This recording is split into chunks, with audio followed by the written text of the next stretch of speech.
আমাদের কিশোরগঞ্জ জেলা মোহাম্মদ লাব্বি ভাই আজকে 7 দিন গত মানে কষ্ট করতেছে। আপনার চট্টগ্রামের উদ্দেশ্যে সবার আগে লাব্বি ভাই গেছে, লাইতে দিনের 14 দিন হয়ে যায়। এত কষ্ট লাব্বি ভাই করতেছে, মানুষের খাওয়া খাদ্য যা কিছু আছে টাকা পয়সা সব কিছুই দিতেছে। তার জন্য পানি আল্লাহ রহমতে এখন একটু কমতির দিকে। এখন কার কার ঘর দর ভাঙছে দেখে দেখে 3টা ঘর লাব্বি ভাই দিবে বলছে।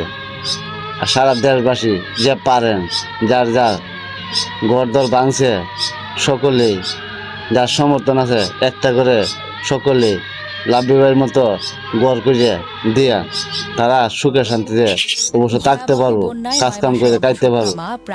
দেশবাসীকে বলবো যার সমর্থ আছে সকল ভাই একটা একটা করে তাদেরকে আপনারা একটা একটা করে ঘর করে দিয়ে আসেন। ধন্যবাদ। আসসালামু আলাইকুম। বাঁচাতে 9 মাসের গর্ভবতী